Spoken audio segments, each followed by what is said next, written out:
From the massive studios in Raleigh, North Carolina, this is the Cloudcast with Aaron Delp and Brian Gracely, presented by A Cloud Guru, bringing you the best of cloud computing from around the world. Good morning, good evening, wherever you are. Welcome back to the Cloudcast. We are coming to you live from the massive studios here in Raleigh, North Carolina. You know, one of the things that no matter how many times we try and look at it, try and understand it, that keeps coming back all the time for people is, two really common themes. One is we are leveraging the public cloud more and more. We're trying to understand how to use the public cloud more and more. And then the flip side of it becomes, how do we figure out how to be cost effective with it? Because whether we're building a new application or we're lifting and shifting an application, or we're just, we've been running the application for a year plus or something, people are trying to figure out, like, how do we be smart about that? How do we best utilize the public cloud resources? And so today, really excited to have a newer company that's kind of different take on this and is successful in, helping customers with kind of a new approach to dealing with the public cloud. So excited to have Jay Chappell, who is co-CEO, co-founder, and CEO of ParkMyCloud. Jay, welcome to the show. Yeah, thanks for having me, Brian. Really appreciate being here. So, you guys are somewhat of a new company. You guys got started as a startup in 2015, but really kind of hitting the market in the last year or so. Give us a little bit of your background, both, your background, your co-founder's background, because you guys have, you've been in this space for a while. You bring a bunch of very relevant background plus some really cool technology. So tell us a little bit about yourself as well as kind of why you guys started ParkMyCloud. Yeah, sure. Yeah. So Dale Wickheiser, our co-founder and CTO, he was with NetApp and Accenture. So, big IT companies. I myself was with Micromuse, NetCool, network management, service assurance software. And then we got acquired into IBM and spent a bunch of years at IBM inside their Tivoli software group. So essentially, we kind of came together through luck. But 3 or 4 years ago, as people were starting to make that migration to AWS, obviously in the forefront, and then Azure, and now Google, and even IBM and Alibaba to some degree, a lot of things were moving in the cloud, applications and stuff. And we looked at the way data centers were being managed, and then looked at the way things are going to need to be managed as they move to the cloud. And obviously cost kept coming up as we talked to customers. And that's kind of how we got into the whole ParkMyCloud thing, being able to help customers control their costs as they move into the public cloud. Right.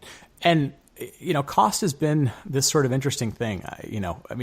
Buying stuff, you having worked in the enterprise space and worked with big procurement involvement, like, cost has never been simple. It's always been, how are we going to pay for this? What does it actually cost to price it? The cloud doesn't necessarily make it any simpler. And we're seeing what sometimes talked about as innovation. I mean, we saw Amazon and Google this last week or two talk about per minute pricing, but we see things like reserved instances. And like, how are you seeing the balance, or, how much of an influence does pricing is complicated or pricing is hard influencing people's decisions? Or are you seeing the drive to get to the cloud, be much more of a driving factor, and then figuring out price just becomes kind of part of the challenge of just this new environment? Yeah, I think in all fairness, I think the answer sort of depends there. I mean, some people develop a cloud-first strategy. Some people do in-depth analysis and say, I've got to do a hardware refresh, so now I'm going to move this into the cloud. Some people look at it and say, I'm going to keep my production on-prem, but I'm going to move all non-production into the cloud.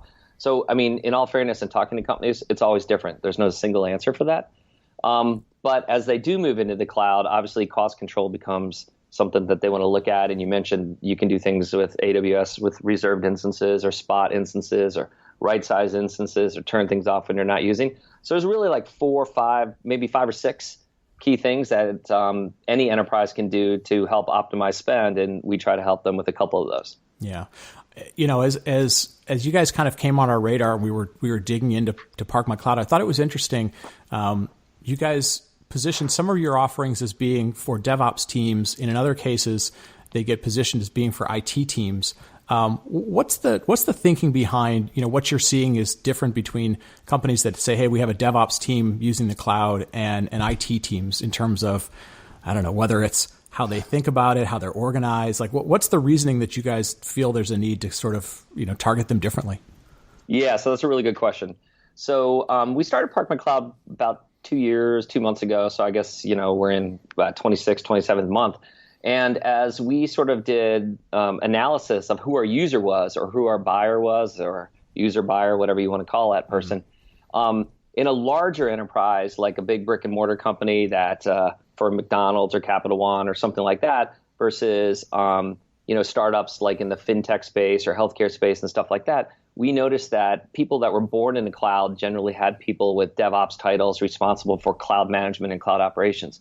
And we noticed the larger brick and mortar companies, those were generally the IT folks that still were responsible for the expenditure and the management. They didn't necessarily use the cloud, but they were responsible for operations.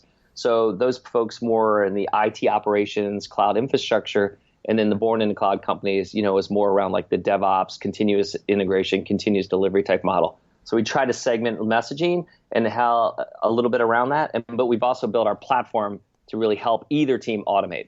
Yeah. Are there certain technologies you find are sort of the starting points for one team versus the other? Yeah. So that's a great question. We just actually had a demo with a very large company that's on the New York Stock Exchange at 11:45 today, so 2 hours ago. And so when they get on the call, they really, really care about like single sign-on integration, and then bringing users in, role-based access control, and governance, because you're talking about hundreds of users that might be accessing cloud services through ParkMyCloud. When you're talking to smaller companies where they have 10, 20, 30 users accessing infrastructure in the cloud, they care a lot more about automation. So, integration with things like Slack or integration with Atlassian or Jenkins as part of their sort of continuous delivery, continuous integration process. So the questions are they come at it slightly different, sort of large, big versus sort of small, nimble, and automated. Yeah, no, I think it makes sense. And, we hear the same thing when we're talking to different people. I mean, I've heard, I was talking to a company out in California a couple of weeks ago, and they said, look, we're an existing group. We would love to like recruit DevOps, or we'd love to have DevOps, but some of our engineers are afraid of being called DevOps because they think that comes across as being, somewhat, I don't know, different or better or something.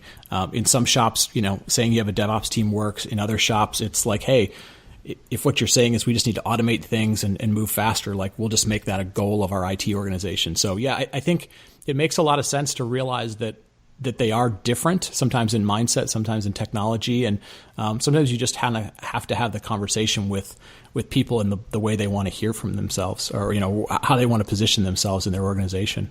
Yeah, exactly. And also in terms of messaging is one thing, but also in terms of functionality and what they're looking for too in the platform. Right. I will definitely say that there are distinctions between the two organizations in the way they look at how the platform operates in their environment. Right.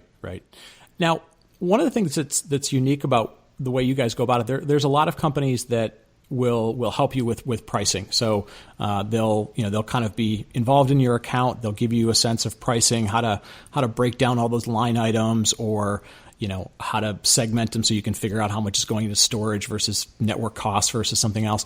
You guys are somewhat unique in that you bring a bunch of automation capabilities. So in essence, it's here was some things that happened in your account that are driving cost, and then here's some automated actions that can help improve it, remediate it, and so forth. Can you talk a little bit about some of that technology that helps people not just be smarter about cost, but sort of automate so that they're going to be in a better position? Yeah, so I mean, there are definitely distinctions with the different, I'll call them cost optimization tools or cloud management tools in the space. So you have sort of the clouds like Cloud Health, Cloud Checker, Cloudability, Cloud Cruiser, et cetera. And they were more born out of doing billing analysis, helping with reserved instance management, maybe helping with tag management, maybe doing chargeback and things like that internally. And then there's technologies like ours that are more focused on sort of the action and the control of those costs through things like, parking instances or right-sizing instances and doing things like that. So when we talk to customers, in all fairness, sometimes we have a bunch of customers that actually do use ParkMyCloud in conjunction with like a Cloud Health, a Cloudability, a Cloud Checker. And then we have a bunch of customers that just use ParkMyCloud as a standalone offering because they're doing that other stuff maybe on their own, or they haven't gotten to that point yet. So it sort of depends on what the customer deems as important at the time and which type of technology they sort of migrate to. But we've been able to, sort of cooperate with other vendors in the space. And then there's also, sort of, you mentioned the cost side of it. There's vendors that help migrate people to the cloud, like River Meta, Racimi, and things like that. And there's cost vendors like, I guess, like more like brokers. Mm-hmm. So yeah, there's definitely a lot of different things in the space, and you have to definitely do your analysis and homework on that as an enterprise if you're looking at those different things. Yeah, and it sort of leads me into my next, I guess, question, and sort of conceptually. So, as people are moving into the cloud and you're dealing with cost, right? Cost in a lot of times in traditional IT wasn't always something that was top of mind for the day-to-day engineers or even sometimes the architects, because it was like, okay, we designed something, somebody's going to go buy it, it comes out of a budget somewhere, and then we don't think about it day to day.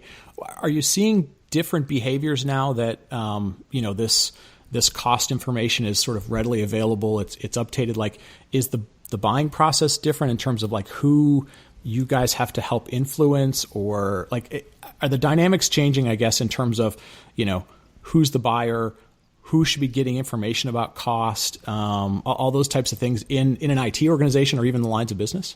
Yeah, so there are organizations that we've talked to that have people dedicated to cloud cost management. Okay. So they might have a financial background, or they might have an IT background, but they are like literally dedicated individuals to help manage, for example, their AWS costs or their Azure costs, because the organizations are consuming $5, $10, $15 million a month in cloud spend. So there certainly is are those new roles inside of an organization now, and especially, I would say, maybe more mature cloud users. But I think for us, we see a couple trends. One is that we really try to, so we look at the application of the enterprise. So we try to build really a self-service, easy-to-use platform where even a large enterprise can come in, literally get a demo of ParkMyCloud, go start a trial, and do that on their own. And so we try to build our technology sort of the way people have adopted things like Slack or things like GitHub or Jira or whatever, Jenkins, et cetera, because those are technology we actually use internally as well. And we see how it is, you sort of land and expand with that. So I think there's two kind of trends. One is around the application, the enterprise, which you try to capture. And the other is this identification of resources internally to help with cost control. And we try to help them automate that, not maybe replace their job, so to speak, but really automate that so that they can spend time on more valuable projects. Yeah. And are you seeing, so you sort of talk about the self-service nature of it. Are you seeing more people, say within an IT organization who, if this data is made available to them, are concerned about things? I mean, are you seeing an application developer, for example, or a network admin who is going, oh, wow, I need to think about, making something better. Like I didn't have this data before. Are you starting to see that because the data is now potentially available to them as sort of a group, Slack type of thing? Yeah, absolutely. And one of the things in our platform we have reporting. We actually expose that information through an API. People can schedule stuff, and that's really important to even, I'll call them, sort of like you just said, application engineers, network engineers, DevOps people, because the management team and or the finance team are sort of banging away on them. You need to manage these costs. And so they can provide that information back as a way to show, yeah, we are doing that. We're using a platform. This platform is helping us save XYZ. We have a customer, for example, that we were just looking at them today. They only park, that means they schedule servers on and off, 26 servers, and they save $18,000 a month. But because those are very large servers, like, XLs and above versus like smalls and micros. So for them, in doing that, they look at, okay, I'm going to pay ParkMyCloud X amount. I'm going to save Y. I can show my ROI and then prove out that purchase to the management team. So it's very important to show that information. Yeah. And are you seeing people, across groups who want you to, whether it's there today or in the future, who want you to be able to plug into their various types of dashboards? Like, in essence, here's this valuable information, sort of put it in the language of the CFO versus the language of a project manager? Or are you starting to see those kind of requests yet? Have people gotten? Absolutely. Yeah. So I'll give you a real life example of a fintech company that's a customer of ours. And they actually pump our information out through our API into their new Relic dashboard. Okay. So, so that's a very real thing that people, so that's why we originally didn't actually expose that information through the API. Well, of course it was exposed, but we didn't document that information through the API. We recently documented over the summer because we kept getting those requests. So yes, more and more, I think this mix of, technology and finance because of the cloud is sort of driving that. And you see vendors really focused on that. I think Apptio is a really good example. I think ServiceNow, like those ITSM vendors that do a lot of sort of almost like business service management now to an organization where they're tying technology and finance together. Yeah. And I think you sort of highlighting the fact that you can take the data, pump it out of the system as an API call, into other systems kind of really highlights this important trend that we're seeing, this new change that we're seeing, which is, people used to want to build, vendors used to want to build a platform that was going to be, single pane of glass. Everything has to come to them. They become the, sort of single source of truth. And the reality is, you really have to be building platforms that realize they're part of kind of an operational supply chain. Sometimes, like you said, they're going to do a lot of things. Other times they really are going to be very good at doing one or two things. And people need you to talk both upstream and downstream with other systems because, different people need to see the data. Yeah. And you're spot on. So from day one, our architecture, we use Python and Go on the back end, front ends based on JavaScript. But the front end and back end talk to each other through REST calls so that we were able to build an architecture that allows us to expose information to customers as they want it. And in fact, like we're actually doing a beta of a mobile app right now, a mobile app that allows you to park just because we can make that call right against that. And so that's really easy from a development standpoint. From a development standpoint, that's made our platform more open and accessible to customer requests. And the other thing too is all around like the integration, like you said. So I'll say it from a sales standpoint, when your technology easily integrates with other technologies that they're using inside IT ops or DevOps or whatever from an infrastructure management standpoint, I think that makes you stickier and easier to consume. Right. And so we've kind of built a technology to do exactly that. Yeah, that makes a ton of sense. And especially, if you're a smaller company and you're trying to get involved and be part of new things that are happening at companies, it is important to be able to go, yeah, we can plug into what you do. We don't have to be kind of difficult to get started. And I think for all the software that's out there today, like the difficulty of getting started is a huge barrier that people are getting better at improving and so forth. When I look at some of the customers that you have as public references, so you look at people like McDonald's, who are obviously in sort of food and beverage and retail. You look at Raytheon, big enterprise kind of company. Governments involved. You got Fox as a media company. Are you seeing any consistency between verticals? Are you seeing a lot of diversity in terms of sort of vertical use cases and sort of like how do you manage all these different types of companies, or what are they? What are they asking you to do? What's the market start helping you understand? Yeah, so that's a good question. I would say a higher percent of our customer base classify themselves as software and technology vendors. Okay, for sure. Sure. But from a vertical standpoint, I mean, like you just mentioned, and I could rattle off a bunch more. We go horizontally across a lot of verticals because it seems in general their use of cloud is kind of in some degree vertical agnostic, except you have the secure clouds for government, for federal, and then you have sort of the commercial clouds. But outside of that, and with a few fintechs that we've worked with and healthcare providers who really want to do a security audit on our platform and understand what kind of information we're collecting and stuff like that. Outside of that, we don't see a lot of vertical specific requests. Okay. It's mostly very horizontal across an organization. A lot of people said, let's integrate with Slack, or a lot of people will say, are you doing anything with ServiceNow or BMC Atrium because we could pass this information up into our CMDB. So things like that. Gotcha. So it's still very much an IT horizontal play, and they're trying to get faster, they're trying to save costs, they're trying to be more efficient and so forth. Right. For us, a vertical play really would be spending the time and effort and energy to focus on federal, for example. Gotcha. Okay. We have state and locals using our platform. We actually have customers now, I think, in about 15 countries. So even from that standpoint, because we don't store data, we're agentless. We do everything through an API. So we don't really have, once people dig into it, they really don't have a lot of security concerns. So you can't actually create a new instance with ParkMyCloud, and you can't actually terminate an instance. So from a governance standpoint, it's really hard then for somebody to get into somebody's environment. You can just start and stop using ParkMyCloud. Gotcha.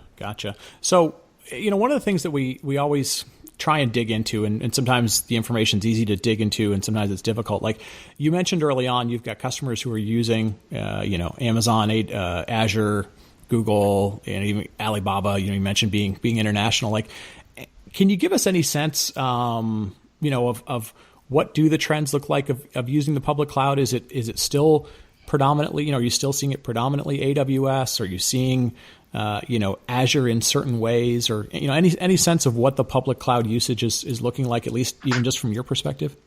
Yeah, from our perspective, I would say over the last 2.5 years, we've seen a couple things. Well, first of all, we didn't support Microsoft Azure until January, and I think Google we supported in like May. Okay. So we just got onto those clouds, for lack of a better word, this year.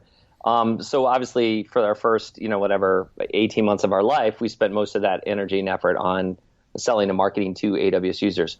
In our platform right now, it's 85% AWS, 10% Azure, and 5% Google. But that's also sort of a function of what we've been marketing and selling over the last 2 years too. Sure. It probably doesn't reflect the actual cloud usage in the market, right?